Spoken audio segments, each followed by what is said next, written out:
Ever wonder why car reviewers like me always talk about Hyundai's meteoric rise? It's because the brand seems to get better with every vehicle it builds, up to and including this all-new 2020 Sonata.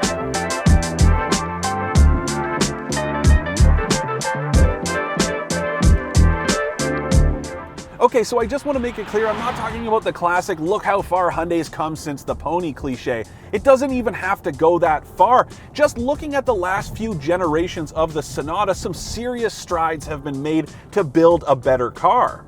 The last version of the Sonata was a pretty good jumping off point, but this one is better in just about every way imaginable, and it's quickly climbing the ladder of best in the segment. And I know that's a serious claim to make with the likes of the Accord, the Camry, and even the Legacy, but trust me, this thing is fantastic. Now, there's always a debate in this industry about the use of the term all new, but this is about as close as you can get for a vehicle that's many generations deep. Everything about this thing is new, up to and including the engines under the hood. Now, the base version is a 2.5 liter naturally aspirated motor, but the one I'm driving has an upgraded 1.6 liter turbo. The downside is that the 2-liter turbo that used to be in this thing is no longer available, and that's a bit of a shame because that was a nice and powerful engine, but this one is pretty good. Output is down significantly from that old turbo engine, but it does pay dividends at the pumps. This thing is rated at a combined 7.7 liters per 100 kilometers by Enercan, which is pretty impressive for a mid-sized sedan, but I'm actually doing a little bit better than that this week. The trade-off is that the Sonata doesn't feel quite as quick off the line, but this is a very smooth and refined powertrain. An 8-speed automatic transmission sends all the power to the front wheels, and it's as good as any other automatic on the market, and way better than most CVTs, even the one from Subaru, which is probably the best on the market. There are paddle shifters on the back of the steering wheel in turbo models if you feel like running through the gears yourself, and there's a drive mode selector here on the center console that features a sport mode. Now, it's not quite as well rounded as the one you get in the top of the line Accord, which also features adaptive dampers, and this one is limited to amped up throttle response and some artificial weight in the steering. But really, that's not where this thing is happiest. Where this new Sonata is most at home is in smart or normal modes while you cruise around enjoying just how comfortable and well featured this cabin is. Safety equipment is outstanding no matter which trim you choose, so even if you go with the $27,000 base version, the Sonata has your back. There's things like adaptive cruise control that works in stop and go traffic, lane keep assist, and automatic emergency braking with pedestrian and cyclist detection.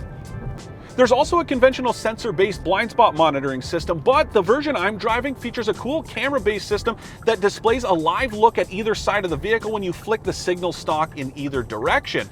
It's not an excuse to stop using your mirrors, but it is a cool feature. This loaded Ultimate trim also features a highway driving assist system that keeps the vehicle centered in its lane of travel rather than just within the lane markings, but honestly, I find it fights you too hard to do its own thing, especially on a windy day like today. And that reminds me, considering the sleek shape of this car, there is an awful lot of wind noise that makes it inside. Even on a calm day, it's very noisy, and none of it's coming from underneath the vehicle. It's all coming from around these A-pillars and the door mirrors. I'm not really sure what went wrong here, but it does pollute what's otherwise a very peaceful cabin. Only adding to my confusion is that every version of this new Sonata features an acoustically insulated windshield, so I'm not really sure what went wrong in the design process. Another thing that jumps out on a windy day is just how hard it is to keep this thing moving at a constant speed. I know that might seem like an odd nit to pick, but in a commuter car like this, it is something that comes in handy, especially if it's raining or snowing and you can't use the cruise control system. Instead of just being able to cruise along at a constant speed, you're constantly needing more or less throttle input to keep this thing traveling at the speed you want it to be. Now, another beef I have behind the wheel is just how terrible the headroom is in here. I do stand on the taller side at about 6'3", but this is a mid-sized sedan, yet it feels like I'm in a compact one. Even with this sunroof, I am very cramped in here. I have to have the seat lean back further than I'd like, and I'm still crouched down. It makes for a very awkward and uncomfortable drive. But aside from those complaints, the Sonata is a very nice car to drive. There's a nice heft to it, so it's not too light on its toes like a car like the Subaru Legacy, but it's also not too heavy like the Honda Accord. And the same goes with the steering. The Legacy's is a bit too light and the Accord's is a bit too heavy, but even in sport mode, this is still nice and compliant, but it does feel like there's a little bit of feedback. It's also very easy to keep it tracking in a straight line even on a windy day. The same goes with the suspension. It's not too stiff like the Accords and it's not too soft like the Legacies. It's just spot on, and I really think Hyundai's engineers nailed it with this one. Like I said earlier, it's just a very smooth car to drive. It's very serene, especially in smart and normal modes, but it is ready to respond when you need it to. Get a little bit deeper in that throttle pedal and the engine picks up as it should. Taking a look around this cabin, it is a huge improvement from the last version. It's very stylish and functional, and there are way less buttons on the center stack, so it's much more approachable. There still are hard touch buttons for things like the HVAC controls, as well as the drive mode selector. Now, it also features push buttons for the transmission, which is something that I do not like at all, but they work pretty well. The Ultimate trim also gets this great 10.25-inch touchscreen, and honestly, I'd give it a hard think before buying a different trim because this is the type of feature that makes it worth the price of admission. Now, every version of the Sonata gets Apple CarPlay and Android Auto, so even if you buy a cheaper one with an 8-inch touchscreen, you can still hook your phone up to it, but this one is really great. It gives you a widescreen display, which really comes in handy when it comes to looking at your map. The screen is very responsive and the resolution is nice and crisp, and the same goes with the camera views. Some of Hyundai's cameras aren't so great, but the ones in this are fantastic, whether you're talking about the rear view camera, the front view, or the surround view look that you get in this loaded trim. This loaded model also comes with a 12-inch digital gauge cluster. It's not quite as configurable as you get with some other brands, but you can still move stuff around a little bit, and that's also how you get that great blind spot monitoring system. There's also a nice and bright head-up display system that projects onto the windshield instead of a flimsy plastic screen like some of Hyundai's other products.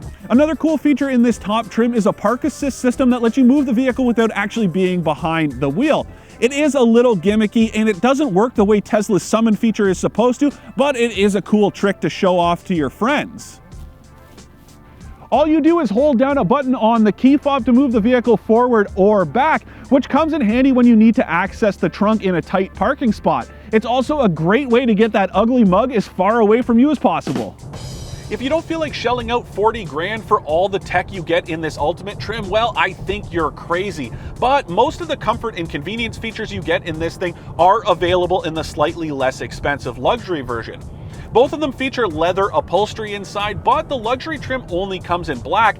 This one gets a cool gray and tan option, though I will point out that these seats are pretty prone to staining, which is a problem with lighter color leather, but the weird thing is it's on the seat backs and not the seat bottoms. Kinda strange and something I've not seen before. Every version of the Sonata gets heated front seats and a heated steering wheel, so even if you buy one with fabric seats, you still get those cold climate features. Ultimately, if I had to pick one word to describe what it's like living with the Sonata, I would go with serene, and not just because of the sounds of nature that can pump out of the speakers in this loaded version. It's just an excellent place to spend time on your drive to work. The cabin is luxurious, it's filled with great tech features and soft touch materials, and the powertrain is silky smooth.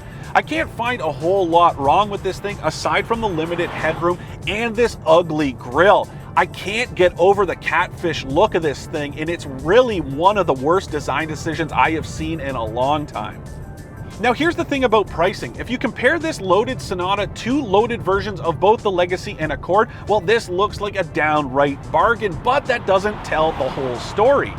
Since this turbo engine better lines up with the base motors you can get in both of those cars, the better comparison is of the top trims with the less powerful engines. When you look at pricing that way, it's much more comparable and the Sonata loses its edge, but I would still take all three for a test drive because this Sonata is probably going to impress you. To recap, I like the technology in this top trim as well as the smooth ride and handling and the impressive fuel consumption. I don't like the catfish face, the lack of competitive engine output, and the excessive wind noise.